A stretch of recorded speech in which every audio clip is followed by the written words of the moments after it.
Welcome to the Vedanta Society of Providence Sunday service. We'll start with the opening prayer. You can all join in if you know it, or if you can read it up here. We offer our salutations to the all-loving being who endows all beings with consciousness. We meditate on the Lord, who is the origin of the universe.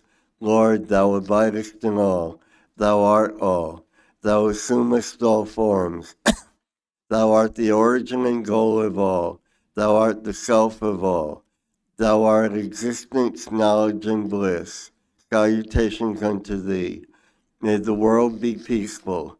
May the wicked become gentle. May all creatures think of mutual welfare. May their minds be occupied with what is spiritual and abiding. May our hearts be immersed in selfless love for the Lord. Peace, peace, peace be unto all. And when you joined in with me, you all sounded like Gandharvas. I could just hear it coming from up there. No. No, but we're going to start with we have a special guest speaker tonight who I'll introduce in a few minutes.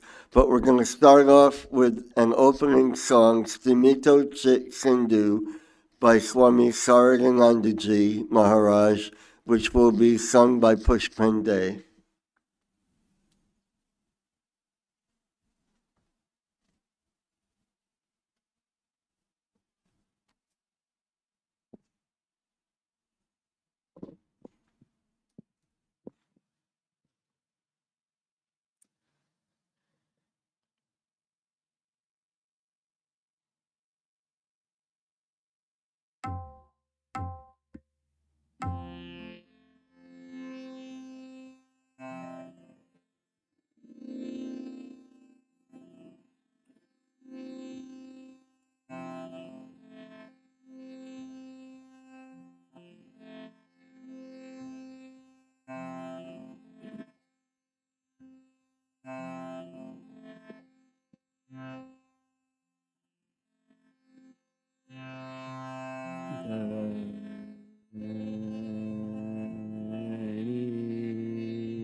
স্তিমিত চিত সিন্ধু ভেদি উঠিল কি জ্যোতি ঘন, কোটি সূর্য গলাইয়ে ছাঁচে ঢালা কান্তি যেন।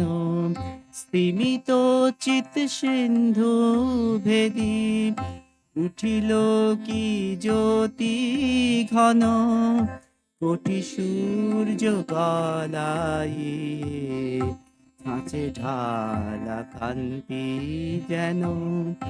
মায়া খণ্ডিত অখণ্ড বাড়ি বুঝে লীলাকে বাহেন, কোটি সূর্য গলাইয়ে ছাঁচে ঢালা কান্তি যেন। স্তিমিত চিত সিন্ধু ভেদি উঠিল কি জ্যোতি ঘন, কোটি সূর্য গলাইয়ে ছাঁচে ঢালা কান্তি যেন।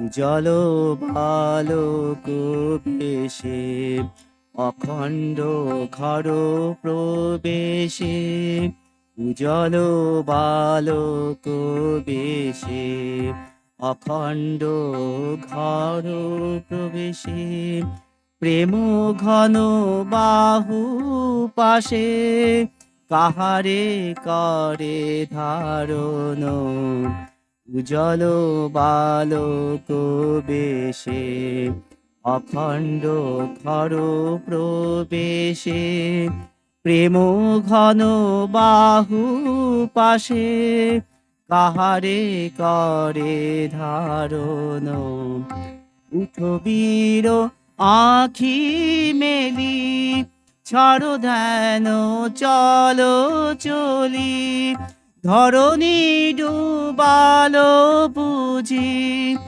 অবিদ্যা কাম কাঞ্চন কোটি সূর্য গলাই আছে ঢালা কান্তি যেন স্তিমিত চিত সিন্ধু ভেদি উঠিল কি জ্যোতি ঘন কোটি সূর্য গলাই আছে ঢালা কান্তি যেন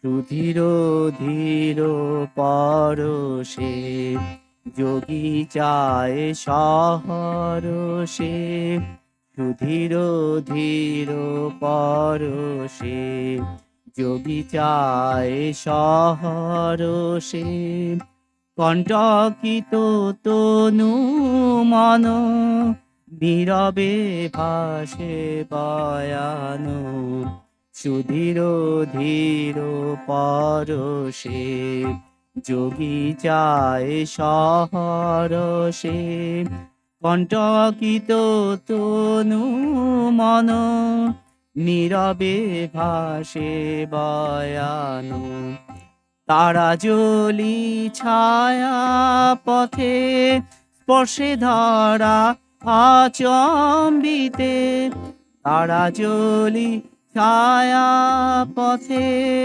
স্পর্শে ধরা আচম্বিতে পুণ্যভূমে উদে আজি পুণ্যভূমে উদে আজি পুণ্য নর নারায়ণ কোটি সূর্য গলাই ছাঁচে ঢালা কান্তি যেন স্তিমিত চিত সিন্ধু ভেদি উঠিল কি জ্যোতি ঘন কোটি সূর্য গলাই ছাঁচে ঢালা কান্তি যেন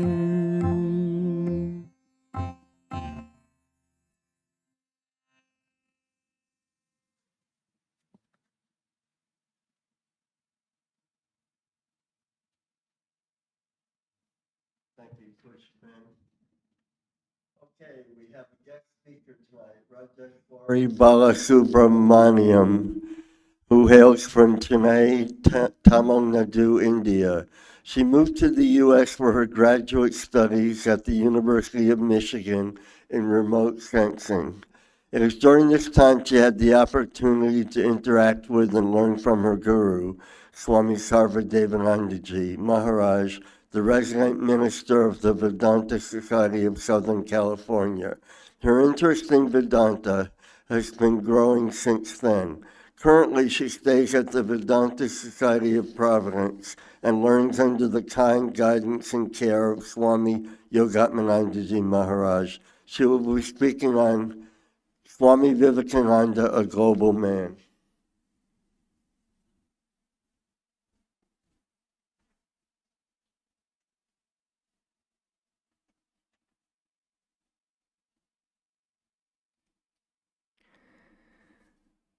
Guru Brahma Gurur Vishnu Gurur Devo Maheshwarah Gurur Sakshat Param Brahma Tasmai Shri Gurave Namaha Jananim Saradam Devim रामकृष्णं जगद्गुरुं पादपद्मे तयो श्रुत्वा प्रणमामि मुहुर्मुहुः।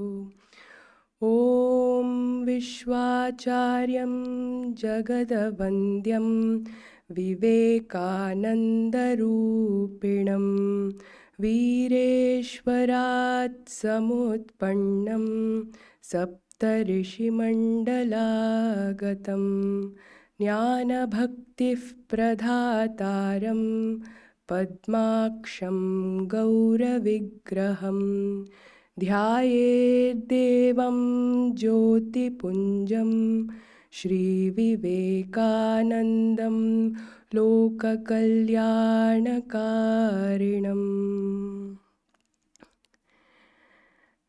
Dear friends, in this cold weather, let me at least welcome you warmly for this evening session on Swami Vivekananda, a global man. Over the past month, we have had several insightful lectures exploring the profound teachings and lessons of this towering personality.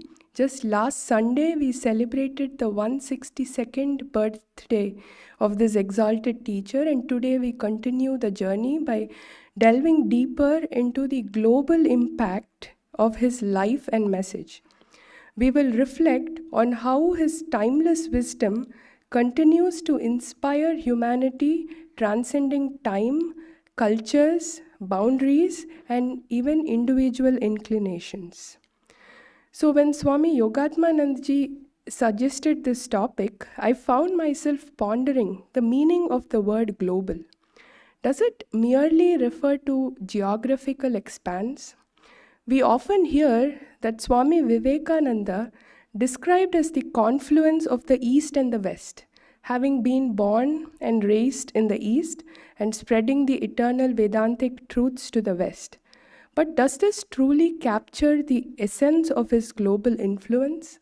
Naturally, I took this question back to Swamiji, Swami Yogatmanandji. And in his characteristic tone of playful mockery, he remarked that even if 1 billion people were to relocate to Mars in the future, Swami Vivekananda's teaching would remain just as relevant, if not more so. In this sense, the term global seems almost limiting when applied to Swami Vivekananda. However, in the absence of a better term, we continue to use it as a humble attempt to describe his boundless influence. Before we embark on this journey, to understand Swami Vivekananda's global impact, it is important for you as listeners to be aware of the perspective from which these thoughts are being placed before you.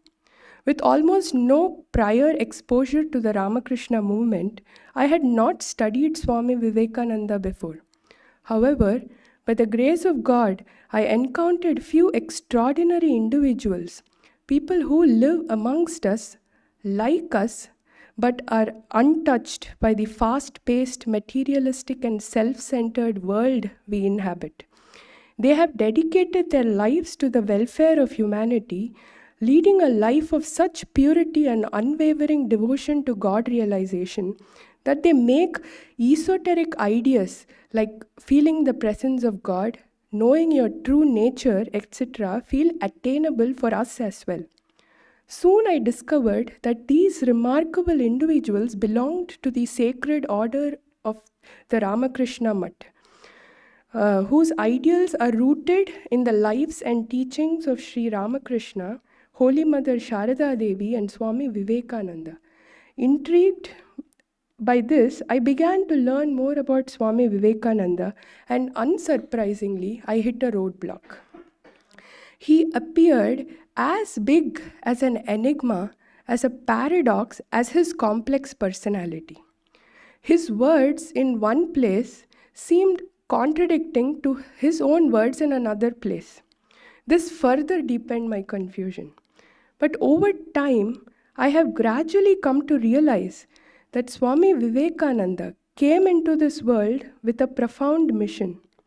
He was not just a spiritual teacher, but a global visionary whose message was meant to resonate with people of all temperaments across diverse traditions, cultures, geographical boundaries. One needs to become Vivekananda to truly appreciate Swami Vivekananda's altitude of thoughts and personality.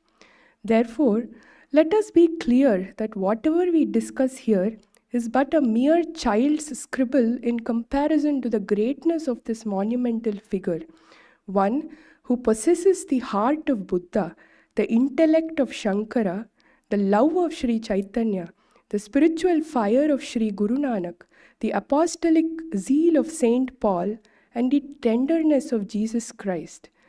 I once again thank Swami Yogatmanandaji Maharaj for helping me in this learning process by providing all study materials and also for creating a flow of ideas in understanding the global nature of Swami Vivekananda.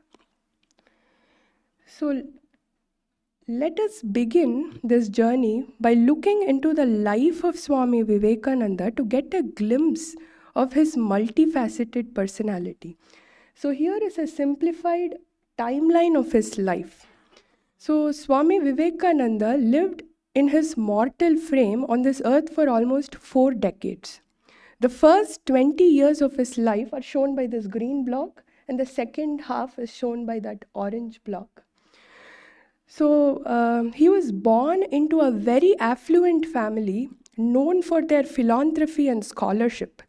Dad was an attorney-in-law at the High Court of Calcutta, and mom was a very devout woman. He had 2 younger brothers and 4 sisters. He was exceptionally intelligent and highly energetic as a young kid. At the age of 7, he entered high school. He built a factory. I didn't know this before. He built a factory for aerating water. He built a gymnasium, and he took lessons in fencing, wrestling, rowing, instrumental and vocal music, and cooking. In college, he specialized in Western philosophy and ancient and modern history of the European nations. As a young adult, he also began associating with the Brahmo Samaj, a reformist socio-religious organization. So during these early years of his life, every night he used to have 2 visions. One of a worldly man with accomplished wife and children, enjoying wealth, luxury, fame, and social position. And 2, a wandering monk bereft of earthly security, devoted to the contemplation of God. He felt he had the power to realize either of the 2 ideals.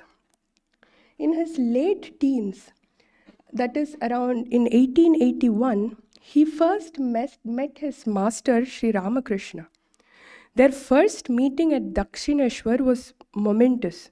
Sri Ramakrishna instantly recognized his disciple, took him aside, and with folded hands and tears rolling down his cheeks, told him, "Lord, I know you are the ancient sage Nara, the incarnation of Narayana, born on earth to remove the miseries of mankind."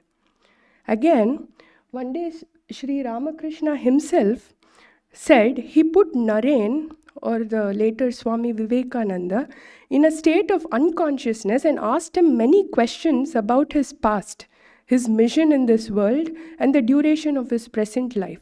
The answers had only confirmed what he had thought about these matters.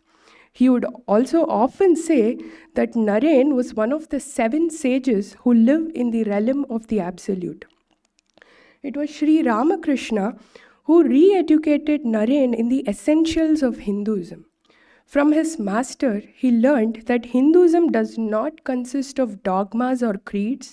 It is an inner experience, deep and inclusive, which respects all faiths, all thoughts, all efforts, and all realizations. Unity in diversity is its ideal. Sri Ramakrishna made no secret of his wish to make Naren his spiritual hire. He wanted him to look after the young disciples. "I leave them in your care," he said. "Love them intensely and see that they practice spiritual disciplines even after my death, that they do not return home." And he asked the young disciples to regard Naren as their leader.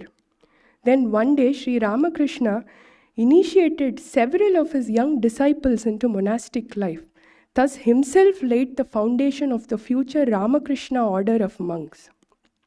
At the fag end of Sri Ramakrishna's earthly life, unable to speak, he wrote on a piece of paper that Narendra will teach others. When Naren vehemently opposed this, he said, "But you must, your very bones will do it." He further added that all the supernatural powers acquired by Sri Ramakrishna would work through his beloved disciple. Narendra, from that day, became the channel of Sri Ramakrishna's powers and the spokesman of his message. So the image that you see on the left is the handwriting of Sri Ramakrishna. It says at Kausipur, Ramakrishna wrote in Bengali, "Victory to Radha, love personified. Naren will teach loudly inside and outside. Victory to Radha." It is assumed that the head, so he also drew this. It's assumed that the head represents Narendra and the peacock his large following. So this is by Sri Ramakrishna. And Holy Mother too had a prophetic vision regarding Narendra becoming the forefront of fulfilling the mission for which Sri Ramakrishna came. In her vision, she saw Sri Ramakrishna's body dissolving into the Ganges and Narendra taking that water and sprinkling everywhere. Therefore, we have heard explicitly from both Sri Ramakrishna and Holy Mother about Narendra's role as a world teacher. And Swami Vivekananda himself one day confessed to his disciple Sarat Chandragupta. He said, "I have a great mission to fulfill and I am in despair at the smallness of my power. My Guru has asked me to dedicate my life to the regeneration of my motherland. Spirituality has fallen to the low ebb and starvation stalks the land. India must become dynamic again and earn the respect of the world through her spiritual power." So in this timeline, you see the first half of his life was pretty simple, straightforward. But the moment after meeting Sri Ramakrishna, you see the whirlpool that he's gone through, all those events, all those major events that happened through his life. So as much as Swami Vivekananda was in luxury in the first half of his life, he had to touch the bare bottom of poverty in the second half. After his father's demise, his own family struggled for one square meal. It seems like he had to live through the life of the richest and the poorest to know the corresponding struggles of each strata of the society. Soon after the passing of Sri Ramakrishna, he and his brother disciples renounced the world and dived deep into intense spiritual practices in the first monastery at Baranagar in Calcutta. After a few years, he started his wandering life and walked across the length and breadth of India. His intimate contact with people of all classes, high and low, educated and illiterate, Maharajas and Parayas, revealed to his sensitive mind the pitiable condition of the Indian masses. They lacked the basic needs of food, education, health, and economic security. Forgetful of their inner strength, they became a target of exploitation of the rich and powerful, both indigenous and foreign. "It is for them," he said to his devotees in Madras, "that I am going to the West, to find the means for the salvation of the poor of India, that I am going to America." But Swami Vivekananda was a very proud man. He hated begging. He would not go to the West as a beggar. His penetrating mind realized the plight of the West. Though of another kind, it was no less poignant. Science and technology no doubt gave the West the material prosperity, but they did not give it inner peace. A materialistic culture contains the seed of its own destruction. Thus, Swami Vivekananda recognized the achievements and limitations of the cultures of both the East and the West. The Indian climate produced a Buddha, a Shankara, a Chaitanya, a Ramakrishna. But Indian history reveals the tragedy of how a nation can fall. The history of the West, too, reveals how science and technology can create a high level of physical comfort and intellectual knowledge. But in the absence of spiritual knowledge, it can become a victim to anxiety, fear, and suspicion. India, no doubt, possesses the jewel of spiritual truth, but does not have a jewel box to preserve it. The West has created a beautiful jewel box in the form of wonderful social, political, and economic organization, but no jewels. Thus, Swami Vivekananda keenly felt that both the West and the East needed each other for mutual welfare and for the ultimate good of humanity. Thus, he began to teach the eternal wisdom of the Orientals to the Occidentals, and in turn took material help from the Occidentals and passed it on to the Orientals. His ever expanding soul could not be confined in any narrow cage. He thus created a new regeneration of the East and offered a fresh revelation to the West. So, Swami Vivekananda started teaching Vedanta, which in its final analysis was neither religion nor philosophy but an experience, not created by any mind. It is based on eternal and immutable laws, discovered by the insights of illumined souls in the depths of their contemplation. In fact, his was not mere words of the intellect, but his own personal experience of God in the depth of samadhi, where time and space dissolves. That is why his words resonated with people from all walks of life, young or old, rich or poor, men or women, educated or illiterate, monk or a householder, a leader or a follower.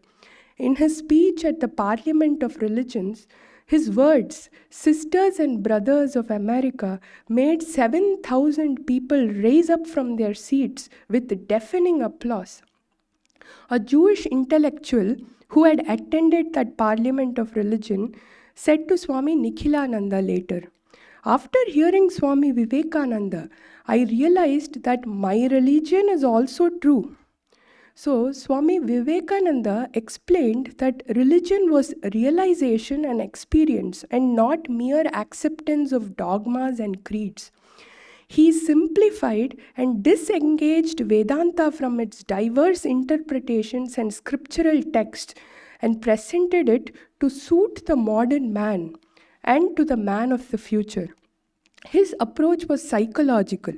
Taking into account the four broad divisions of the human mind, he introduced the yoga of divine love, the bhakti yoga, yoga of work, the karma yoga, yoga of philosophical knowledge or jnana yoga, yoga of suppression of modifications of the mind or raja yoga. His teachings can very broadly be classified into these three major thoughts, namely the divinity of the soul, oneness of existence, and non-duality of Godhead. He proclaimed the divinity of man with such characteristic fire that would resuscitate even a dead man. Swami Vivekananda would say, "Buddhas and Christs are mere waves in the infinite ocean of the existence that I am. I do not want to Hinduize the world or Christianize it, but I want to Mayaize the world. That's all." To him, man is the greatest symbol of God, and his worship is the highest form of worship. This message naturally has an imperishable influence in the whole of mankind. This we can fully assert that the doctrine of the divinity of man was fully brought to the world's attention by Swami Vivekananda alone. Believing in the omnipresence of the Spirit, he wanted to see it applied in every sphere of life so that an all-round development might result. Then the infinite potentialities of the soul would automatically manifest themselves. With this vision, he established the Ramakrishna Mutt and mission, guided by the dual ideals of Atmano Mokshartham, that is liberation of one's own self, and Jagat Hitayacha, for the welfare of the world. Swami Vivekananda wanted monks to dedicate themselves to the upliftment of the downtrodden and the society. He observed during his wandering days, he observed that thousands, merely dressed in the robes of a monk, drifted aimlessly like moss on the stagnant waters of India's national life. Aware that religion cannot take root in the empty stomachs, he made it a guiding principle that, in addition to the traditional monastic vow of self liberation, the monks of the Ramakrishna order must also take a solemn vow that to serve humanity. All of us here today are benefactors of this holy movement by Swami Vivekananda. If not for him, we would not have had the blessed opportunity of holy company of exalted monks in the heart of cosmopolitan cities. Swami Vivekananda declared, "Only a great monk can be a great worker, for he is without attachments. There were no great workers than Buddhas and Christ. No work is secular, all work is adoration and worship." Next, service of the poor. So this idea has always been a part of religious charity in general in all religions. Swami Vivekananda raised this charity to the dignity of religion and gave it a divine halo, never dreamt of before. He wanted the giver to kneel down and give thanks, and the receiver to stand up and permit. This kind of a gift will never demean the recipient, nor will it inebriate the donor. So this is the gist of all worship, he says, to be pure and to do good to others. He who sees Shiva in the poor, in the weak, and in the deceased really worships Shiva. And if he sees Shiva only in the image, his worship is but preliminary. He who has served and helped one poor man, seeing Shiva in him, without thinking of his caste, creed, race, or anything, with him Shiva is more pleased than with the man who sees him only in temples. So now, let us see how these teachings of his have influenced the world thought. Footprints on the sands of time are a measure of a great man's influence on people, his country, and even the world. What Swami Vivekananda has left behind is bound to endure and expand because of its inherent nature of all-encompassing truth. What is this influence that affects and gives character to world thought? One may well ask, okay, so did the masses of India or abroad have awakened to Swami's teachings? We will be sorely wrong if we go by the number of followers or offices and edifices. A politician can muster thousands for his political agenda. A war general may have millions at his command, but does this shape the world thought? No. Swami Vivekananda's power is an invisible yet inexorable influence. Swami Vivekananda came with a profound mission to awaken the spirit of humanity to its true divinity. Foremost in his mind was the concept of Daridra Narayana, seeing God in the poor, the only God that exists, the only God in whom I believe, my God the miserable, my God the poor of all races. The world thought has been perceptibly influenced by this, and the world cannot resist from it any longer. The awakened conscience of the haves now recognize the presence of God in the have-nots, viewing them as embodiments of divine, worthy of service and worship. This realization is becoming increasingly evident in modern times as many affluent individuals are turning to philanthropy. It has become a prevailing trend these days that once people attain to certain level of financial stability, they feel compelled to extend a helping hand to their suffering brothers and sisters even across the globe. Next, Swami Vivekananda's Catholicity of outlook. His ability to look for the best in the remotest, to embrace the enemy, to make him a friend, has not only been a forerunner of Britain-India relationship after independence, but also has given birth to this new concept of universal brotherhood in the field of international relations. His teachings influenced silently but significantly the profoundest elements of Indian nationalism. In fact, the government of Bengal in its administrative report of 1915 accused Ramakrishna Mission and its founders of having been the first instigators of Indian nationalism. Many freedom fighters were inspired and fired up by the roaring, powerful words of Swami Vivekananda. Even today, there are many who are ready to give up their life for the service of their dear motherland just through the inspiration of Swami Vivekananda. Swami Vivekananda has made many contributions in many fields, but that which will go down in history as perhaps the greatest is the new order of monks. By creating this, he has given a new meaning and a new dimension to monasticism. This is the first time after Buddha that there is an organized monasticism again, and that young men and women who are educated and come from good families are being drawn to it. Swami Vivekananda created this order to preserve and practice the teachings of his master Sri Ramakrishna. Some stray individuals may practice it, but that might not ensure its continuity. Therefore, it was necessary that there should be an organized band of individuals who dedicate themselves to practice and interpretations of those teachings of Sri Ramakrishna. Swami Vivekananda is the veritable embodiment of renunciation and service.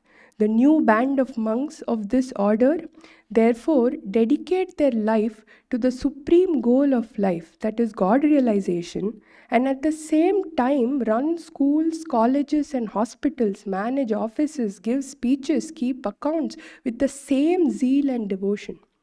Service without renunciation is lifeless, and renunciation without service is meaningless. He has brought this new orientation in monasticism. So, let us all wake up to this clarion call of Swami Vivekananda, who is the voice of the Upanishads, the voice of Sri Ramakrishna. He roars, Shrunvantu Vishve Amritasya Putra Aye Dhamani Divyani Tastuhu Vedahametam Purusham Mahantam Adityavarnam Tamasaf Parastat Tameva Viditva Atimrityumeti Nanyaf Pantha Vidyate Yanayam Shrunvantu Vishve Amritasya Putra Aye Dhamani Divyani Tastuhu Vedahametam Purusham Mahantam Adityavarnam Tamasaf Parastat Tameva Viditva Atimrityumeti Nanyaf Pantha Vidyate Yanaya Uttishtatha Jagrata Prapya Varani Bodhata Uttishtatha Jagrata Prapya Varani Bodhata. Hear ye, children of immortal bliss, even ye, dwellers of divine realms. I have known that Supreme Being, the great Purusha, who is resplendent like the sun and beyond all darkness. By knowing Him alone, one crosses beyond death. There is no other way to liberation. Arise, awake, and stop not until the goal is reached. Om Shanti Shanti Shanti Hari Om Tat Sat Shri Ramakrishna Arpanamastu. So if you have any questions.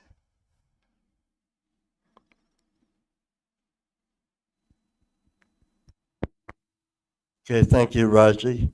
And like she said, if you have any questions, we have a few minutes for discussion and questions. Any questions upstairs? Uh, Thank you.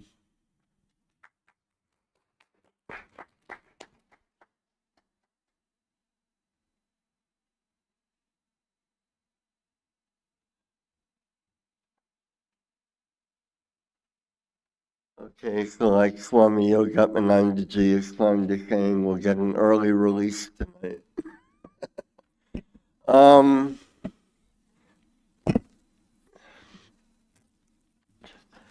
Let's see what we got coming up. Swami Yogatmananda Ji is currently in Puerto Rico. He'll be back tomorrow, I believe. So we'll have the Tuesday and Friday classes. Tuesday on the Gospel of Sri Ramakrishna, and Friday are stories from Srimad Bhagavatam. And then next Sunday is, well, we don't have the February calendar here, so I don't know what's next Sunday because it's February. But come and see because it'll be good, whatever it is. And we have meditation morning and evening, and you can check the schedule for that. And after we do the closing prayer tonight, we'll have arati in here. If you go into the shrine, please leave your shoes where you're sitting so we don't have a big pile at the door. And then after the arati, we'll have the soup supper. So now we'll have the closing prayer, and you can all join in if you want. May the divine, who is Father in heaven of the Christians, Holy One of the Jewish faith, Allah of the Muslims, Buddha of the Buddhists, Tao of the Taoists, Great Spirit of the Native Americans, Ahura Master of the Zoroastrians, and Brahman of the Hindus, lead us from the unreal to the real, from darkness to light, from death to immortality. May the all-loving being manifest himself unto us and grant us abiding understanding and all-consuming divine love. Peace, peace, peace be unto all. So we'll have arati in here. If you'd like to go, you can also stay out here if you choose.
Breaker of all our worldly bondage and adored by all, we adore you too. Stainless slaughter, zooming human form. Stainless slaughter, zooming human form. Transcendent yet filled with love. You free us from the stain of sin and ornament our world. Consciousness is your form. Your eyes always purified by knowledge. Your eyes always purified by knowledge. Looking at them, illusion is gone. Ocean of shining love and feeling, ever inebriated in your infinite love. Your feet always dear to your devotees. Your feet always dear to your devotees. Form a boat to cross this world. Reveal to us as God incarnate and the Lord of all things, helping us join with you. Your mind's always set in the divine light. Your mind's always set in the divine light. This we can see through your grace. Destroyer of our worldly sorrow and compassion soul, infinite is your work. Your life's offered for the world's deliverance. Your life's offered for the world's deliverance, saving us from darkness and fear. Renouncer of all lust and lucre, therefore you were always spurning sensual life. Lord of monks, you are the best of men. Lord of monks, you are the best of men. Grant to us pure love for you. You're fearless and you're free from doubting, with your mind very firmly resolved. Causeless refuge of your devotees.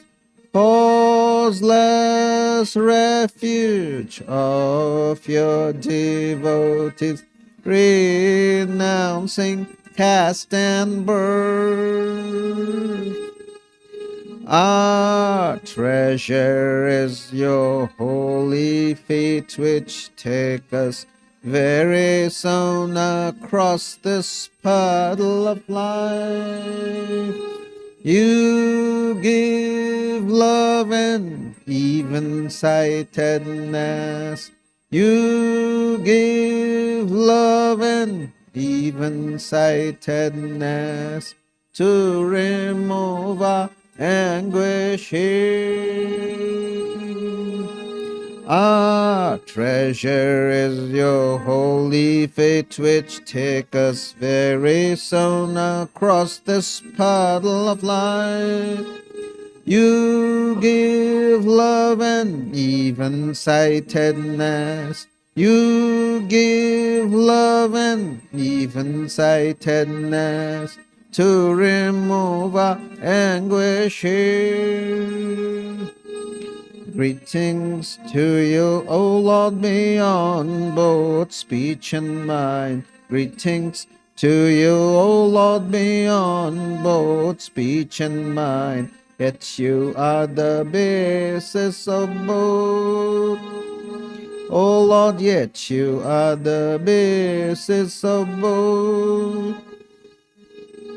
Great light of all lights, blazing in the heart's cave. Great light of all lights, blazing in the heart's cave. Darkness is destroyed by your light. O Lord, darkness is destroyed by your light.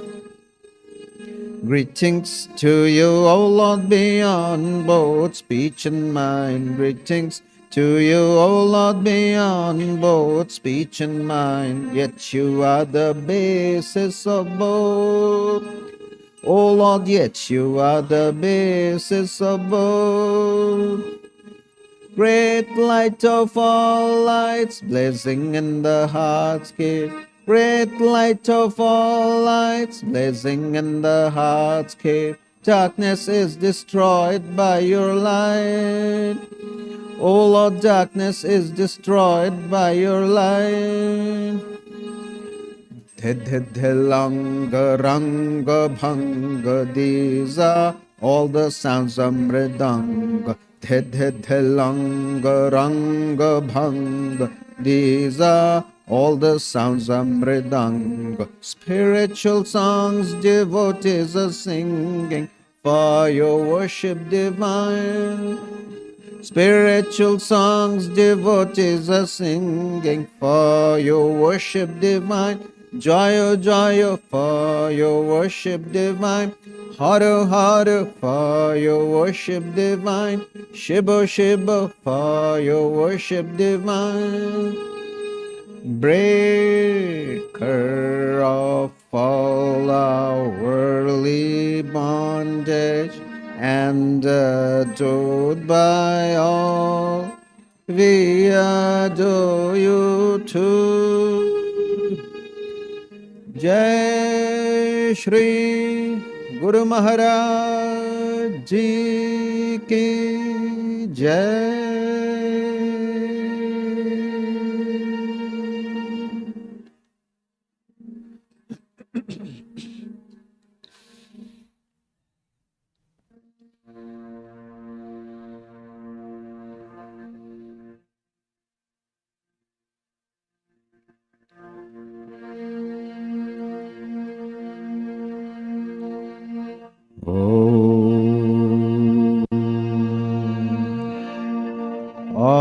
Auspicious and blessed,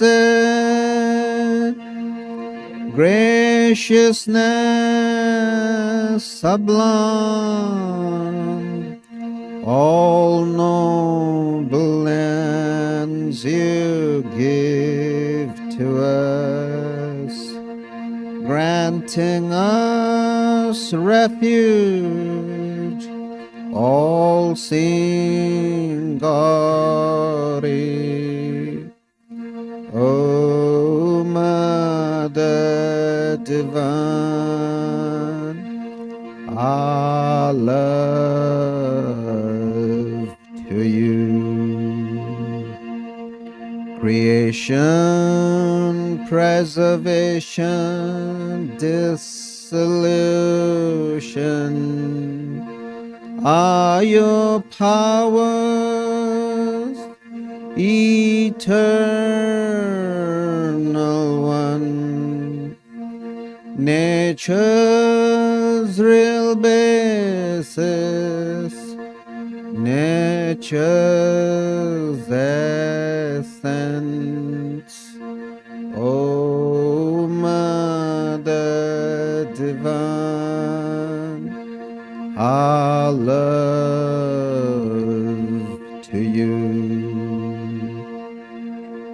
We come seeking refuge from anguish. Be our Savior through your deep concern. All our suffering remove, Goddess. O Mother Divine, our love to you. Victory, O Mother Divine, our love to you. Blessed Mother Divine, our love to you. Blessed Mother Divine,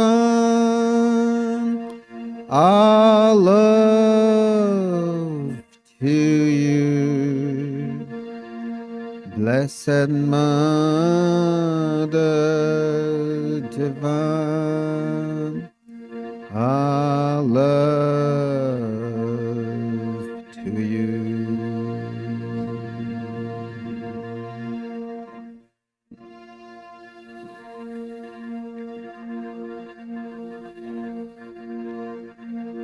Jai Shri Ram Krishna Dev Ki Jai. Jai Shri Sarda Devi Ki Jai. Jai Shri Swami Vivekananda Ki Jai.